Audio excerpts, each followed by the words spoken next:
connaissez dans ça, vous l'appelez, d'ailleurs qui ne décroche pas. Donc aujourd'hui, il n'y a pas une cellule de communication aujourd'hui au sein du CNT, que dans ça nous propose une cellule de communication ou une direction de la communication pour pouvoir répondre aux questions. Mais ce que j'ai appris de sources, selon mes sources, que ces conseillers vont pour s'enquérir de la réalité, poser des questions aux citoyens, quelles sont les modalités, qu'est-ce qu'ils veulent qu'ils soient insérés dans la nouvelle constitution. Les 12 millions de Guinéens. Non, écoutez, par quel moyen? Il y a des moyens, ils ont un canevas. Je vous rappelle que je ne suis pas conseiller au CNT. Ah, mais c'est j'apprends comme tout le monde. Non, j'apprends comme tout le monde et je me renseigne. C'est ce qu'on m'a dit et c'est ce qui sera officiel. Il faudra... Mais c'est tout à fait normal. Parce qu'on ne peut pas vraiment venir nous imposer une constitution qui n'est pas l'émanation du peuple de Guinée ou des citoyens à l'intérieur du pays. Il faudrait que les citoyens nous disent leurs préoccupations. Ils veulent des régimes présidentiels, un mandat, qu'on nous dise tout. Le diagnostic du mal guinéen, il est connu, il est déjà fait. Moi, je ne connais pas le mal, le diagnostic. Mohamed, dites-moi. Comment ça? Non, vous avez fait le diagnostic, dites-moi. Bon, vous avez la thérapie. Moi, je n'en ai pas. Non, prenons le cas des jeunes. Oui. Vous ne savez pas de quoi, à quelles difficultés sont confrontés les jeunes. Vous pouvez parler du chômage des jeunes? Non, mais Mohamed. Si c'est ça le mal guinéen. La formation, plein de choses. Oui, mais attention. Cabinet, oui. Vous savez, en Guinée, il y a l'inadéquation entre la formation et l'emploi. Vous parlez ce matin combien conseil national? Non, ce que je vais vous dire, si on parle des jeunes, attention. Bien. On veut tous que le chômage s'arrête en Guinée, mais il faut parler du niveau aujourd'hui des étudiants. C'est pourquoi j'ai parlé de formation, monsieur. Allez-y, cabinet. Ouais. Alors, sur l'opportunité de faire ce qu'on peut peut-être appeler une sorte de repertoring des attentes et des attentes, disons, des populations, là-dessus, l'opportunité, elle est importante parce que il faut comprendre que les attentes, elles meuvent, elles changent. Moi, je me rappelle en 2013, juste avant la mise en place de l'Assemblée nationale. Donc, vous validez cette tournée? Non, je ne valide pas. Je rappelle un principe. Nous avons fait, l'association Union de Sciences Politiques avait fait une étude à l'époque pour savoir les attentes des populations dans le cadre de la mise en place de l'Assemblée nationale, mais aussi des députés, et plutôt des maires, donc des élections locales de 2018. Ouais. Lorsque vous regardez un peu, les attentes changent. Donc, en réalité, est-ce que c'est opportun de le faire? Je dis oui, c'est opportun de faire parce que les attentes changent. Et le souci, c'est que quand vous regardez un peu, d'une manière générale, les discours politiques ont un effet sur comment je peux appeler, sur les populations. Est-ce qu'aujourd'hui, la question de savoir quel type par exemple, de système politique nous avons besoin, cette question, par exemple, peut se poser. Elle peut bien se poser. Est-ce qu'aujourd'hui, on a besoin de savoir, est-ce qu'il faut, par exemple... Donc, il faut aller poser la question à l'ensemble des populations guinéennes, celle de l'intérieur du pays, mais aussi celle de l'extérieur.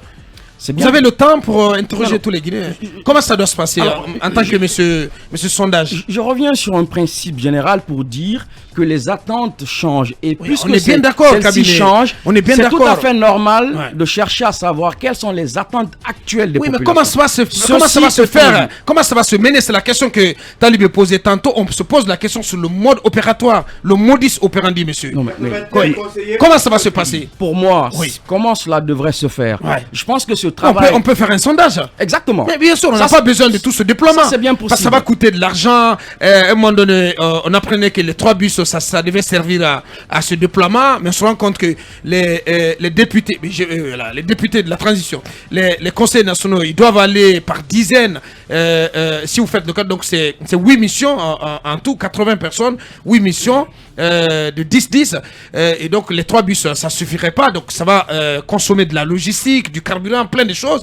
C'est beaucoup d'argent, mon cher. Alors qu'on aurait pu faire l'économie à la fois du temps et des moyens en faisant recours aux institutions de sondage, peut-être pour se faire une opinion, un état de l'opinion des Guinéens sur ces questions-là. Je suis parfaitement d'accord. Et d'ailleurs, il y a des institutions qui sont en train de se préparer pour mener des études de la sorte, pour comprendre effectivement quelles sont les attentes de la population. Quelles sont les aspirations des populations. Effectivement. Cabinet, franchement, moi je ne veux pas t'interrompre, mais cabinet, quelles études n'a-t-on pas faites dans ce pays pour savoir de quel modèle de gouvernance les Guinéens ont besoin?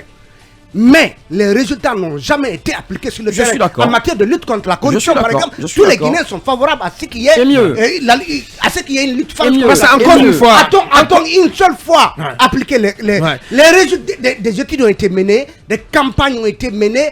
Et d'ailleurs, ceux dont les Guinéens ont besoin.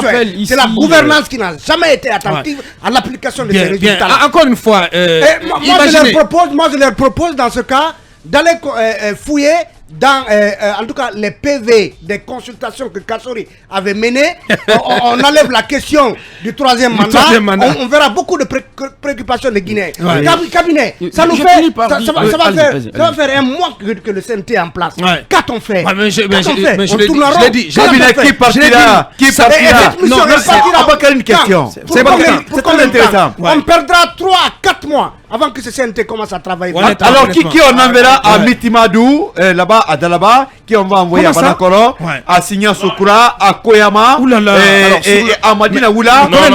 Les régions, il faut arrêter. Les conseils sont dans les régions naturelles.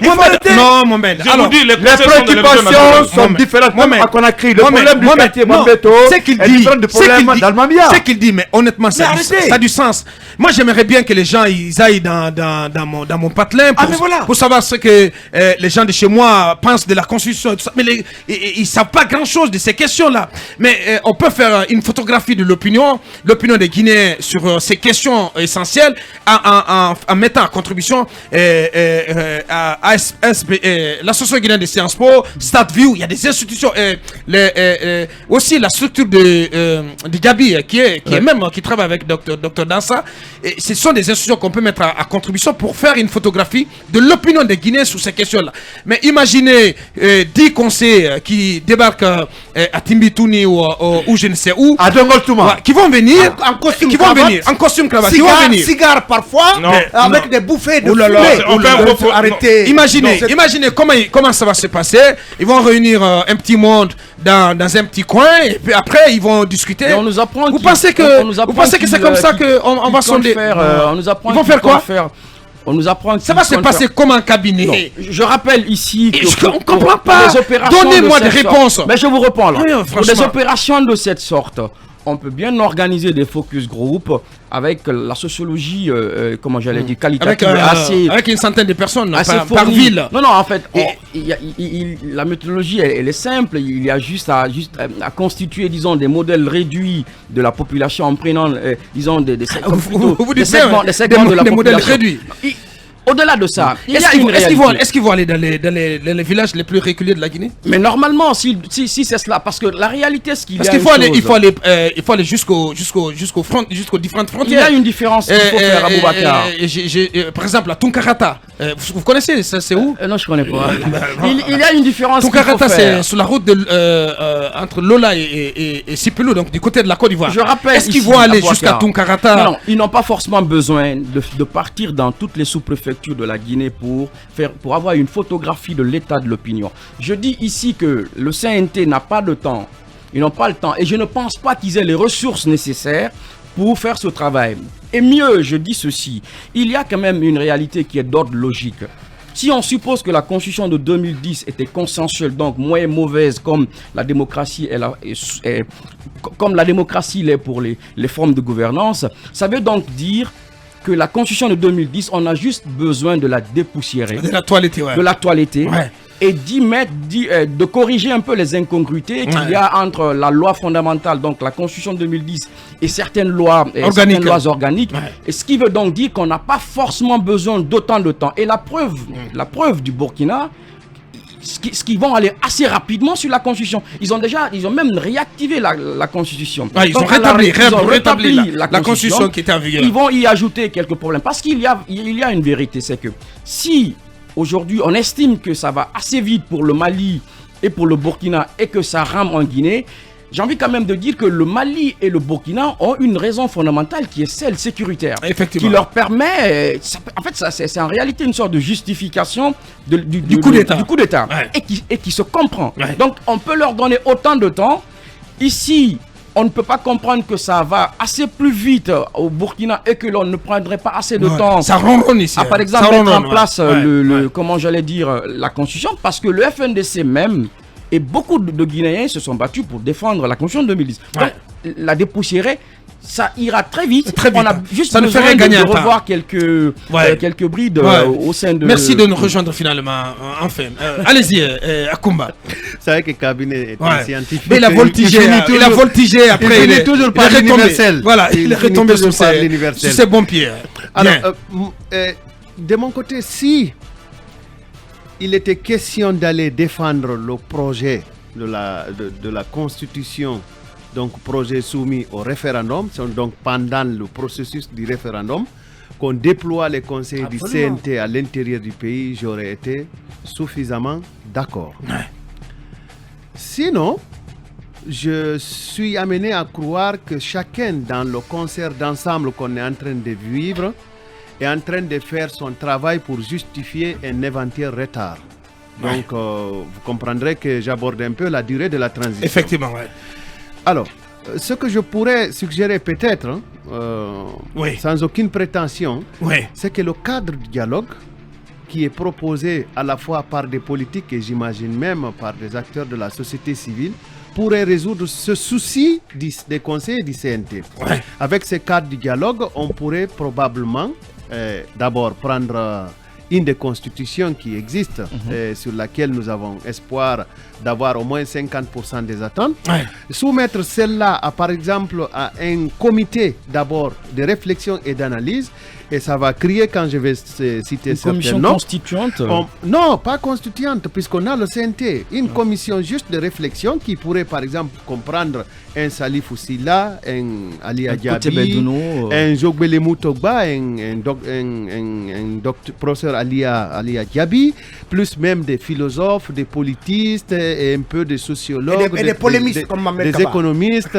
On pourrait faire ça rapidement parce que c'est ça que le Burkina en réalité a fait. Absolument. Cela pourrait réfléchir et nous faire une proposition de mouture. Et cette proposition de mouture pourrait être réexaminée par le cadre du dialogue qui tiendrait compte de plusieurs préoccupations.